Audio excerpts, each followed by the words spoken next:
So Andrew Parker Bowles is 86 years old, sitting in his house in Wiltshire with a leather-bound journal that hasn't seen the light of day in 3 decades. And the reason he's finally talking about why he walked away from his marriage to Camilla has almost nothing to do with what we were all told in 1995. Like, that's the thing that gets me about this whole situation. For 30 years, the story has been so clean. The retired Army officer steps aside gracefully so his wife can be with the future king. He's the understanding ex-husband, the man who knew his place, the guy who conveniently disappeared from the narrative so the royal love story could happen without a messy triangle in the background. But when you actually look at what was happening behind the scenes, when you see the documents and the timelines and the specific meetings that took place, the clean story falls apart completely. What we're actually looking at is a calculated institutional operation to neutralize a man who knew too much, and the price of his silence was basically everything he owned. So if you're new here on Crown Watch, hit subscribe real quick so you don't miss these breakdowns when they drop. Okay, let's get into this because the timeline alone is wild. January 1995, Andrew Parker Bowles is sitting in a London law office, and he's not alone. The room is full of high-ranking palace courtiers and legal advisors, and on the table in front of him are divorce papers with a standard non-disclosure clause that's going to legally muzzle him for the rest of his life. Now, the public narrative at this point was already set. Charles had gone on national television the previous year and admitted to infidelity, which left Andrew Parker Bowles looking like the world's most publicly humiliated husband. The assumption everyone made was that he was just clearing the path, maybe getting a quiet thank you from the palace, possibly a financial handshake that would keep him comfortable for the rest of his days. But the internal logs from that period show something completely different. The pressure on Andrew Parker Bowles was not subtle, and it was not polite. The courtiers didn't appeal to his ego or offer him money. They went straight for the 2 things he actually cared about, his military loyalty and his children. They laid out a prediction for him, and honestly, reading the details of what they threatened, it's hard to call it a prediction. It was more like a roadmap of exactly what would happen if he didn't cooperate. They told him that if he fought the divorce, if he exposed the true timeline of Charles and Camilla's relationship, the legal discovery process would drag the entire royal family through the mud. We're talking about depositions, financial audits, testimony under oath. The succession itself would be threatened, and Andrew Parker Bowles, who had spent his entire adult life serving the crown as an officer in the Blues and Royals, who had held the position of silver stick in waiting to Queen Elizabeth II, who literally protected the monarch during state occasions, he understood exactly what they were asking. He signed the papers, he agreed to become the villain of the story, the man who couldn't keep his wife, the man who looked the other way, the complacent husband who just let it all happen. And the truly devastating part is what that decision did to his daily life. He couldn't defend himself to his fellow officers. He couldn't explain the truth to his friends.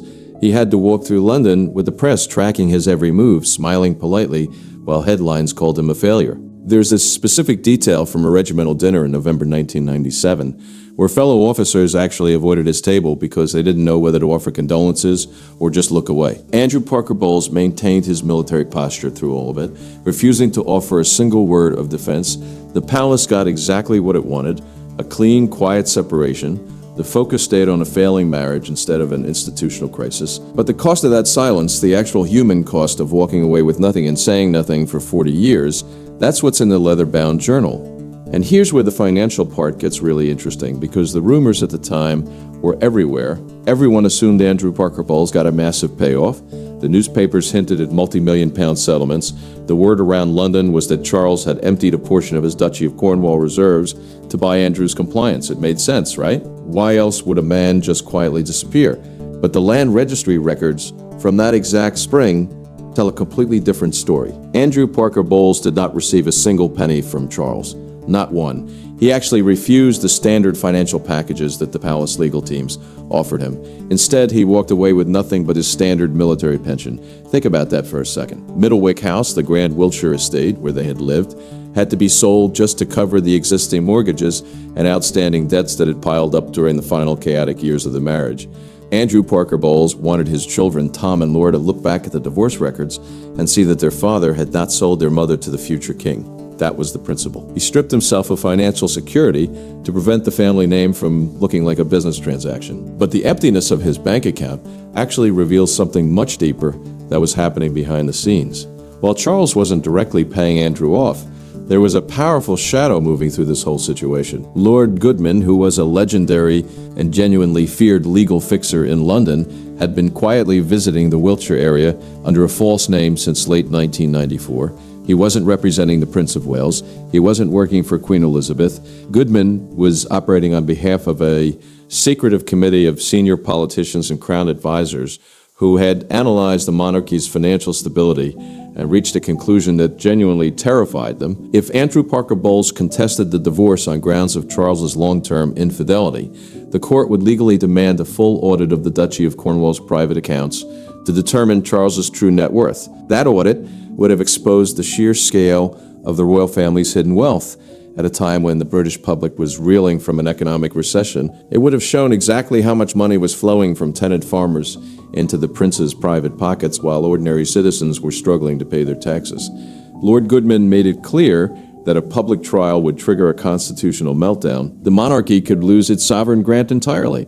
So Andrew Parker Bowles was given a choice that wasn't really a choice. Stay silent, take the blame, live off a modest army stipend, or fight for a fair settlement and risk destroying the very institution he had sworn an oath to protect.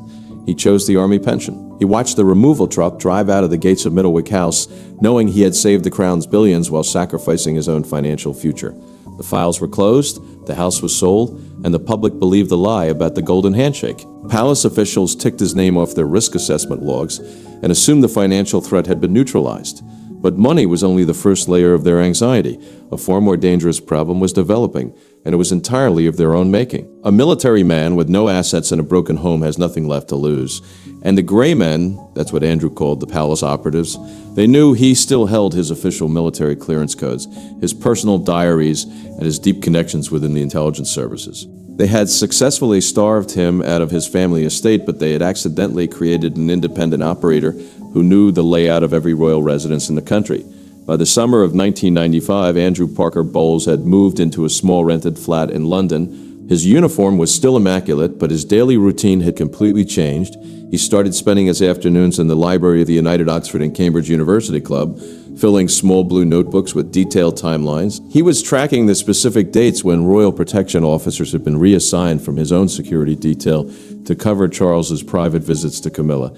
He was building a defense file not for a courtroom, but for his own survival. The palace security apparatus noticed his movements immediately. They realized that taking away Middlewick House had not broken his spirit. It had simply removed him from their direct line of sight. A penniless brigadier with a grievance was a direct threat to the upcoming public relations campaign designed to rehabilitate Camilla's image. So in August 1995, Andrew Parker Bowles received a private letter at his club from a palace intermediary.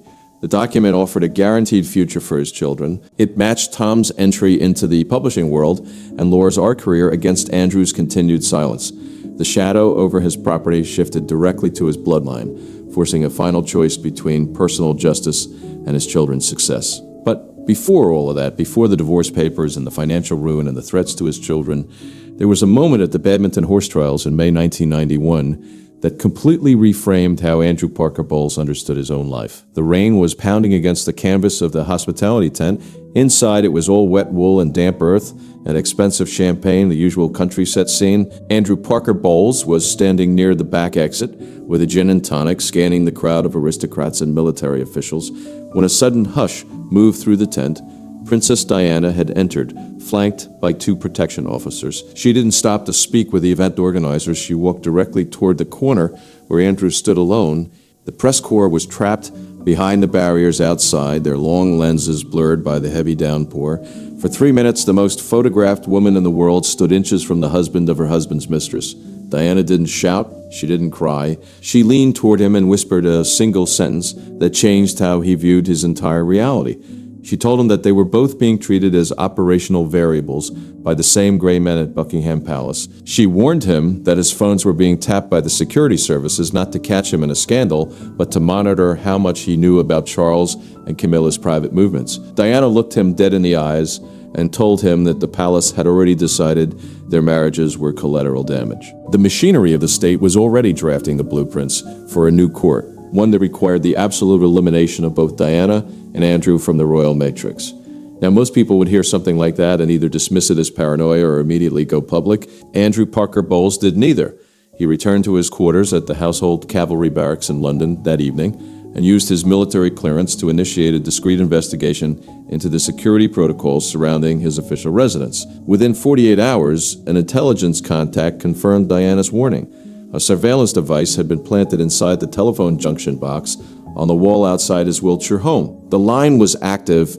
Every conversation he had with his children, every military directive he issued to his officers, every argument he had with Camilla was being recorded and transcribed for a high-level committee operating out of the cabinet office. The realization shattered something fundamental in Andrew Parker Bowles. He had spent his entire adult life defending the realm, surviving active battlefields in Northern Ireland, navigating dangerous colonial assignments. He believed in the chain of command, the honor of the regiment, the sanctity of his oath to the Queen. To discover that the state apparatus was treating him like an enemy combatant, that was a betrayal that cut deeper than his wife's infidelity. He realized he wasn't fighting a personal battle against a romantic rival. He was locked in a room with a multi-billion-pound corporate entity that viewed his personal dignity as a threat to its global brand. The tension escalated to an actual breaking point during a private polo match at Cirencester Park in July 1992. Charles was playing for the home team. Andrew Parker Bowles was officiating from the royal box. After the final whistle, away from the spectators, Andrew intercepted Charles in the changing rooms. The confrontation was brief and clinical. He didn't mention Camilla's name. He didn't demand an apology for the public humiliation of his family. Instead, he dropped a handwritten list of the surveillance states onto the wooden bench next to Charles's polo gear. He looked at the future king and delivered an ultimatum. He demanded that the state surveillance on his home cease immediately, or he would use his upcoming retirement speech at the United Service Institution to reveal the espionage to the international press. Charles turned pale. He did not deny the surveillance. He didn't defend the palace advisors either. He told Andrew that he had no control over the security service's actions regarding constitutional protection. The prince left the room without picking up the paper, but 48 hours later, the surveillance device vanished from the wall in Wiltshire as quietly as it had arrived. The immediate threat had been neutralized, but Andrew Parker Bowles knew his victory was temporary. The palace now viewed him as a dangerous wild card, a highly trained military strategist who possessed hard evidence of state-sponsored espionage against a British citizen. On June 29, 1994, Andrew sat in his armchair watching Charles confess his adultery to millions of homes on national television. The palace press office had carefully engineered the broadcast schedule months in advance to force Andrew's hand. By making the infidelity a matter of public record, the state stripped Andrew of his ability to maintain his marriage without looking completely complicit. The public focus was funneled into a sordid love triangle, ensuring nobody looked closer at the intelligence reports or the blacked-out files inside his desk. Andrew Parker Bowles looked at the screen and realized the true depth of the trap. If he stayed, he was a laughingstock. If he fought, he was a traitor.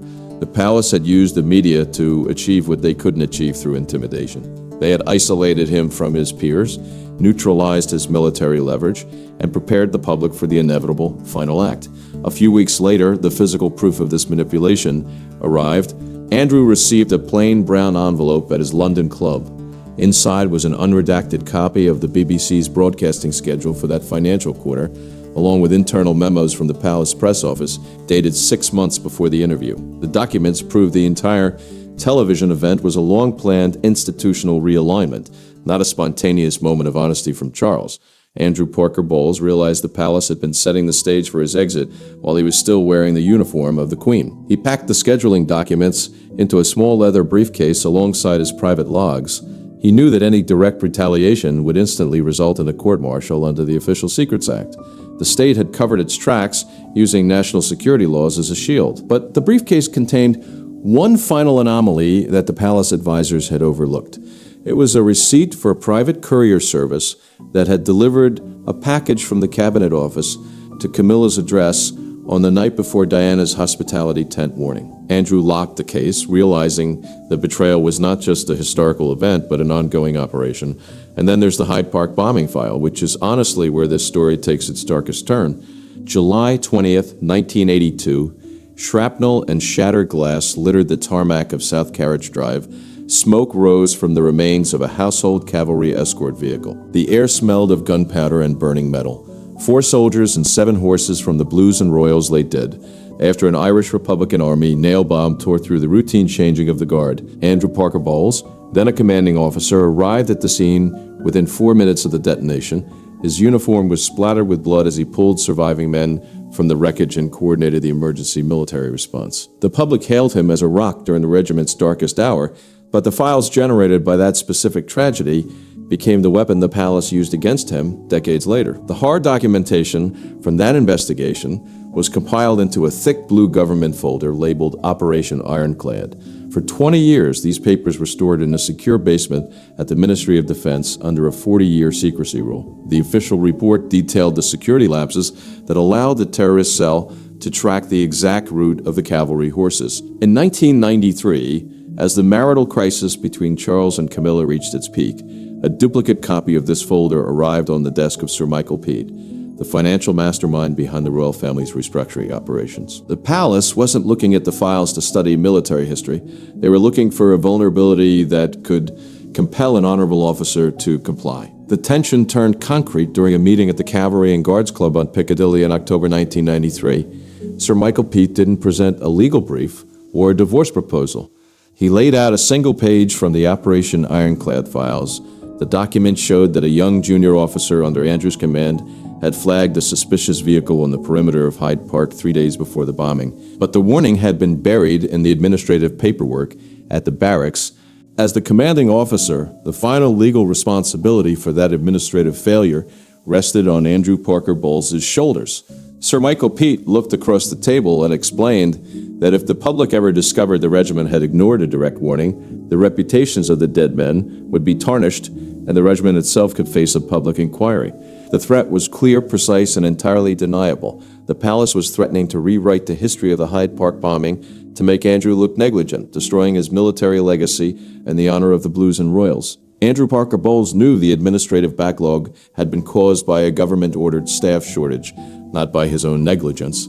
But he also knew that the British press would run the headline without checking the complex details of military logistics. The palace had found his absolute breaking point. He could survive the loss of his wife, he could survive the loss of his home, but he could not allow the memory of his fallen soldiers to be dragged into a public relations war over a royal marriage. He left the club and walked through Green Park toward his quarters. He didn't call his lawyers. He didn't seek counsel from his friends. He knew the system had trapped him, using his own loyalty as bait. If he cooperated with the quiet divorce timeline, the duplicate copy of Operation Ironclad would remain in a secure basement, untouched and unread by the public. If he resisted, the files would find their way to a Sunday tabloid via an anonymous leak from a government department. The palace had weaponized a national tragedy to secure a domestic resolution. But here's where Andrew Parker Bowles' military training kicked in. As he compiled his personal papers for his final retirement from the Army in 1994, he discovered a crucial administrative error made by the palace courtiers. Sir Michael Peet had left a photocopy of the Operation Ironclad extract on the table at the Cavalry and Guards Club, and Andrew had slipped it into his pocket. The back of the page carried a digital timestamp showing it had been printed from a computer terminal inside the cabinet office on the very morning Charles had approved his own upcoming television interview. The two operations were linked by the same digital footprint. Andrew locked the time-stamped photocopy inside his secure locker at the Household Cavalry headquarters. He had no intention of using it to blackmail the future king, but it served as his insurance policy. The state had proven it would use the bodies of his soldiers to protect the reputation of the Prince of Wales, breaking every rule of military honor in the process. He had accepted the silence to protect his men, but the physical existence of that timestamp meant the palace could never completely breathe easy. They had forced him into a corner, but they had left a paper trail that proved the crown's ultimate victory was achieved through cold-blooded institutional leverage rather than a simple marital breakdown. February 1996, Andrew Parker Bowles stands at the altar of the Chelsea Register office, wearing a plain gray suit instead of his military uniform. Rosemary Pittman stands beside him holding a small bouquet of winter flowers. There are no royal photographers outside, no crowds on the pavement. The marriage registry entries show only a handful of close friends signed as witnesses. This quiet ceremony took place exactly 1 year after his divorce from Camilla became final. The media framed it as a quick rebound, a simple story of an aging bachelor finding companionship after public marital collapse. But the timing of this wedding was not an accident of romance. It was the execution of a binding family arrangement. In October 1995, Andrew Parker Bowles had sat down for lunch at the Turf Club with Mark Shand, Camilla's brother. Mark didn't come to discuss family gossip. He delivered a specific message from Highgrove House. The Prince of Wales wanted to ensure that Andrew's upcoming marriage to Rosemary would not trigger a fresh wave of media interest in the past. Charles needed Andrew safely settled into a new quiet life before the palace could begin the long process of introducing Camilla as his official partner. The tension in the arrangement centered on the future of Andrew's children. Tom was 21 and Laura was 17. They were both entering the age where their social standing could be easily ruined by palace politics. Mark Shand made it clear that if Andrew remained a bitter single divorcee, the press would continue to use him as a stick to beat Charles and Camilla. But if Andrew remarried quietly, the story would die and his children would be rewarded with direct access to the prince's inner circle. Charles was offering to pay for Tom's university expenses and secure Laura a prestigious position in the London art world. The price for their future was Andrew's public display of contentment. Andrew Parker Bowles accepted the terms at the Turf Club table. He chose to look happy for the sake of his children's careers. The strategy worked exactly as the palace planners intended. Tom Parker Bowles eventually became a successful food writer, frequently supported by royal connections, and Charles even became his godfather. Laura grew up to manage major art galleries in London, her social circle fully protected from the fallout of her parents' divorce. Andrew had bartered his own public reputation to buy a normal life for his children, ensuring they would never be frozen out of the world they were born into. But the most profound secret behind Andrew's compliance lay hidden in a medical file at King Edward VII Hospital. In November 1994, just weeks before the divorce papers were drafted, Andrew Parker Bowles had undergone a routine military physical examination. The doctors discovered a severe cardiovascular anomaly that required immediate high-risk surgical intervention. The medical logs indicated that his long-term prognosis was highly uncertain, with doctors predicting he might not survive to see the new millennium. Andrew kept the diagnosis entirely hidden from his fellow officers and the public. This medical reality changed his entire calculation regarding the divorce. He realized that if he died while still legally married to Camilla, she would inherit his modest military pension and a mountain of unresolved debt from the Middlewick House estate. She would be left financially vulnerable and socially isolated, trapped in an ambiguous relationship with a prince who could not marry a divorced woman under church law at the time. Andrew Parker Bowles did not step aside because he had stopped caring for his family. He stepped aside because he believed he was dying and he wanted to clear the path so that Charles would be forced to take full financial responsibility for Camilla's future. That's the part that reframes the entire narrative. He wasn't the complacent husband who just gave up. He was a man who received a terminal diagnosis and made a calculated decision to secure his family's future before he died. Andrew survived the surgery, beating the medical predictions that had driven his choices. In 1994, he lived to see the dawn of the new millennium, and he lived to attend Charles and Camilla's wedding at the Windsor Guildhall in 2005. He sat in the pews as a guest, watching the woman who once shared his name take her place next to the future king. The reporters covering the event noted his presence as a sign of modern aristocratic maturity, a civilized resolution to an old scandal. They did not know that his presence was the final checkmark on a 10-year-old palace contract. He watched the ceremony, knowing he had successfully delivered everyone to their designated destinations. His children were secure, his ex-wife was protected by the wealth of the Duchy of Cornwall, and his own medical file remained a secret. But as the wedding guests moved toward the reception at Windsor Castle, Andrew Parker Bowles walked back to his car alone. He had fulfilled every clause of the unwritten agreement. The true mystery of his survival was taking a different turn. He had outlived the diagnosis that had forced his hand, but he was about to discover that the palace machine had one final unexpected role for him to play in the new reign. Late 2025, Andrew Parker Bowles stands in the marble hallway of Westminster Abbey during a state event. He adjusts the medals on his chest, including his honors for military service in Rhodesia and Northern Ireland. The television cameras sweep past his position, panning quickly toward the center aisle where Queen Camilla walks alongside King Charles. The presenters broadcast live commentary to millions of homes, tracking every jewel in the crown and every senior royal in the procession. Andrew remains on the edge of the red carpet, a face in the crowd of dignitaries, entirely unacknowledged by the lens that used to follow his family's every move. The official protocol records from the Lord Chamberlain's office show his exact placement at these major state events. He is consistently listed on the guest registers, but his seat is always positioned several rows behind the working members of the royal family. He receives the standard formal invitations due to his rank as a retired brigadier and his historical ties to the court. However, the palace seating plans are designed with mathematical precision to prevent him from appearing in the same television frame as the Queen. The institution keeps him close enough to monitor, but far enough away to maintain the public barrier between Camilla's past and her present. This physical distance became starkly apparent during a private reception at St. James's Palace in early 2026. Andrew attended as a former commander of the Household Cavalry, sitting at a round table with senior military staff. During the event, Camilla entered the room to greet the guests, moving table by table with her private secretary. When she reached the military section, her staff smoothly redirected her path toward the foreign attaches, bypassing Andrew's chair by a distance of several yards. The movement was seamless, practiced, and entirely unnoticed by the other guests in the room. The separation reveals the final ongoing condition of his 30-year agreement with the Crown. Andrew Parker Bowles survived his 1994 heart surgery. He outlived his second wife, Rosemary, who passed away in 2010. He now lives a largely solitary life in his Wiltshire village. He watches his children, Tom and Laura, attend high-profile palace dinners as the stepchildren of the king while he remains behind his locked gates. He has kept every promise he made to the Grey Men in 1995, never publishing a memoir, never selling a quote, never correcting the tabloid stories that branded him a failure. But the true mystery of his current position lies in a small blue identity card issued by the Royal Parks Administration. The card grants Andrew Parker Bowles unrestricted personal access to the private grounds of Hyde Park Barracks at any hour, day or night. This privilege is rarely extended to retired officers who've been out of active command for over 3 decades.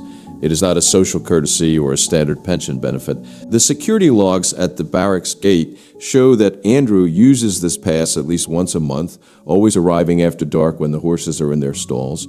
He walks through the stables, speaking quietly with the young troopers and checking the tack rooms. The palace security team continues to log his entry and exit times with forensic precision, tracking his movements through the military compound via the closed-circuit television network. They know he is not there to cause a disturbance or leak information to the press. He is returning to the only place where his name still carries its original weight, far away from the multi-billion-dollar corporate machinery that stripped him of his home, his marriage, and his history to protect the stability of the British throne. Andrew Parker Bowles gave up his home, his career stability, and his reputation to protect his family and the stability of the British Crown. He chose a lifetime of quiet dignity over a multi-million-pound media circus, and at 86 years old, with his leather-bound journal finally open on the desk in front of him, the deepest royal secrets are still carried by the man who stands just outside the frame, walking through the stables after dark, checking on the horses, keeping every promise he made to an institution that asked him to become the villain so the crown could survive. The question that lingers now isn't why he walked away. It's how he managed to stay silent for 40 years when the truth was always sitting in that locked journal, waiting for the moment when the full story could finally be told.